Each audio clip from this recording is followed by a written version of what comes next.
So you may have noticed that over the last 3 months on my channel, I have been posting super regularly, which is really unlike me. I have posted every single week without fault on Sunday. I haven't missed a single week.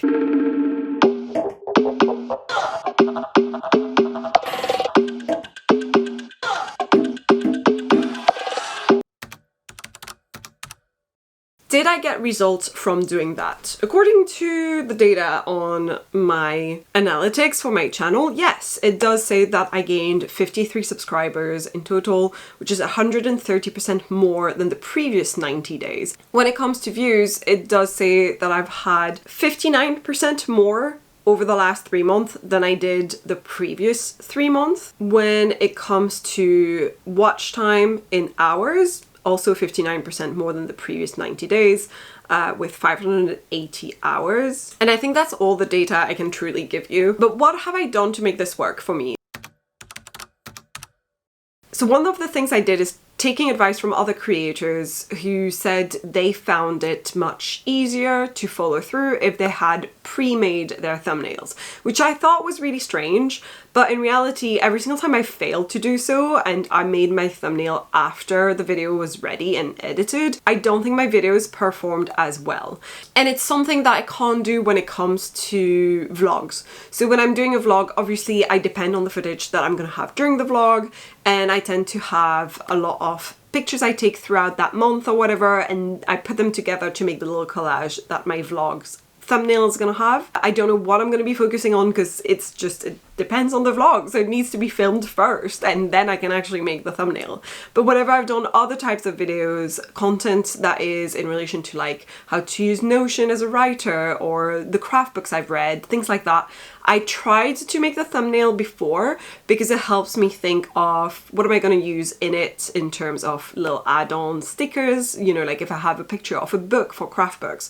And it makes me think of the title of the video, and that I guess sort of helps convey more of a story from the start, from the get-go, because it makes me think of it in terms of, well, I need to deliver on that promise now. So if I'm making the title and the thumbnail in advance, how do I make sure that this promise that I'm giving the audience in that thumbnail and that title is delivered within the video? And so when I'm outlining it or thinking about the grand lines of what I'm going to say, I think about it in those terms. And I think it's made the videos performed a lot better whenever I've done that. Another thing that I had been doing and that I think I'll continue doing is researching my videos in advance. And when I say researching, I don't mean specifically the topic that I'm going to be talking about, but I mean actually researching ideas, things that inspire me, things I would like to talk about as well.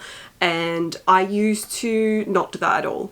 And then when I started making videos once a week, I decided to dedicate a little bit of time to looking through YouTube from the point of view of someone in my potential audience, basically.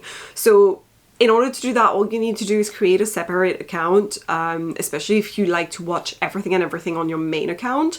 Just create a new YouTube account and start following the accounts that would make sense for someone that could be in your audience, essentially. So that's what I've been doing, is just using my main name account, because obviously Malin is my pseudonym, so I've been using my real name account, which does already exist, and just trying to see what else I get recommended, and if there's other videos that appeal to me that have topics that I'm like, oh my god, I would love to make a video on that topic. So that's one thing that I've done that I think I'll continue doing, and that I will implement in my regular video making routine. Another thing that I've done and that I thought was really helpful is outlining. I don't fully write down every single word of things I'm going to talk about, and case in point, today I have not outlined this video and it might bite me in the butt and I might realize, oh my god, it doesn't have a proper intro and a proper conclusion and I'm all over the place with the different topics. But when I outline, I tend to do exactly that. I tend to just identify,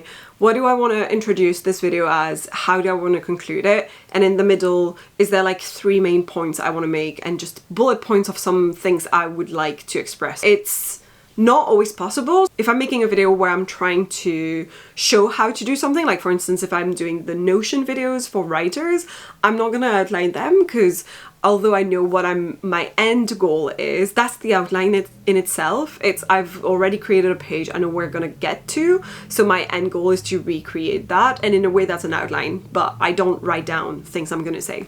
If I'm doing a vlog, obviously I don't have an outline. Things like the tier ranking video for my first lines that I published recently, I wouldn't have an outline for that. I just have all of the different lines, and I've just prepared it on Notion as well, by just adding details about each book, because I wanted to make sure I also said when I wrote it, how many words it was, if it was a finished project or not. So things like that. I think I'll continue implementing that in my video process as well. So this experiment, I guess, of doing it for 3 months has taught me things that I would like to continue doing, and I will attempt to do more thumbnails and titles in advance, but I realistically realize I cannot do that for every video, and sometimes I fail at it, and that's fine. So that might not, like, it's a really good piece of advice actually, and I think it worked out best whenever I did, but realistically, can I do this for every video? No. And am I too lazy to do this at times? Yes. And sometimes I just do it after the fact, not before. So all of these things I will continue to do. However, will I continue to make a video per week on this channel? I do think I have gained more subscribers from doing this. However, is it sustainable? And that's the main question most creators ask when they do this.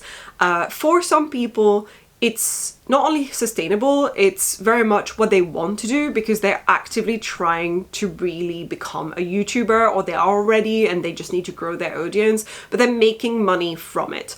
I'm not making money from YouTube. My views are still not high enough, even though I have over 1,000 subscribers, and I actually don't really care, because I understand you make very minimal amounts at the beginning, and you might get more money from sponsorships rather than actual views of people watching AdSense, etc. So I'm not interested in that. I have a full-time job, and on top of that, my YouTube channel is a way to talk about my writing, and that's my hobby, not YouTube. YouTube comes third. Video making and content creation comes third in that list. So I have my full-time job I need to focus on, and my main hobby that I would love to spend as much time as possible doing, which is writing. And then we have content creation that is in relation to that hobby. It is not the other way around. The priority is on the writing. So although for a lot of people, I understand either they have more time because they may not have a full-time job, or they view YouTube and content creation as more of a priority because it does actively make them money, or it is part of their hobby and what they really love doing. I get that, and that is fantastic for them. It is just not the case for me. And it's not that I'm thinking I'm gonna stop posting and stop making videos, but in terms of what is realistic to do with my timing and my scheduling, I don't think I can do a video per week for the rest of the year. Why am I talking about it now? It's because the month of April is coming up, and I have every single weekend except one busy in terms of I'm traveling, I will be away, and I will not have time to do anything, not even writing probably, but most certainly not video making and editing and preparing that in advance and trying to think of video ideas and making it complete. And I have not prepared a ton of videos in advance to publish every week like a proper professional YouTuber would have done, right? What I might attempt is if I could try and get a video out for the second week. That might be forward looking what my schedule is going to look like. It's what I'm hoping to do. So I'm thinking for the next 3 months, since we're entering a new quarter, my next step in this experiment is going to be to reduce it down to something I can realistically do, which is going to be making one video every 2 weeks. So every 2 weekends you will have a video out. Not every weekend, unfortunately. I think at some point I would probably run out of interesting topics to talk about, and I would churn out really bad content, and I don't want to do that.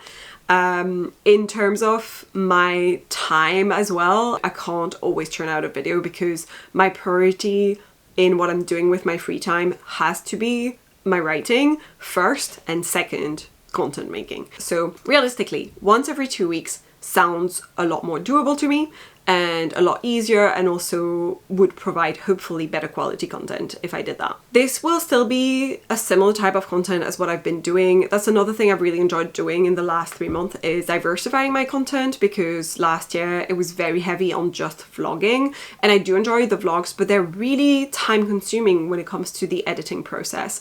There's a lot to put together. There's all the B-roll footage that I filmed on my phone throughout the month, finding everything, putting music on top, etc, etc.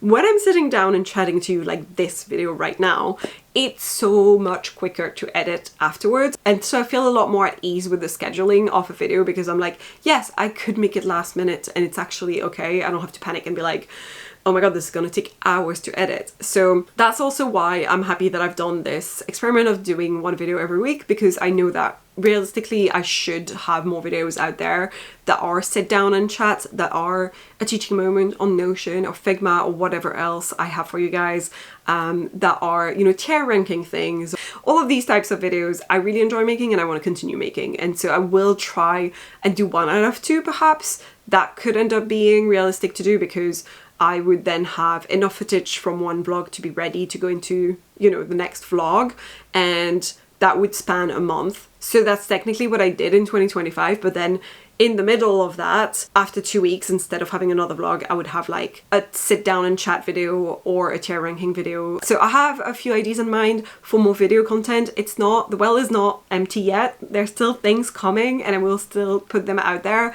It's just going to be on a slightly slower schedule, once every 2 weeks instead of once a week. This was just a little video message to explain what I've learned from doing this every single week and what I'm planning to do in the future based on that, and also explain why I might be not really on a hiatus but a little bit slower to post in the next month, and then hopefully my schedule will become once every 2 weeks. If you did enjoy this video though, please leave a like, leave a comment, let me know what you think of this plan, and I'll see you guys in the next one.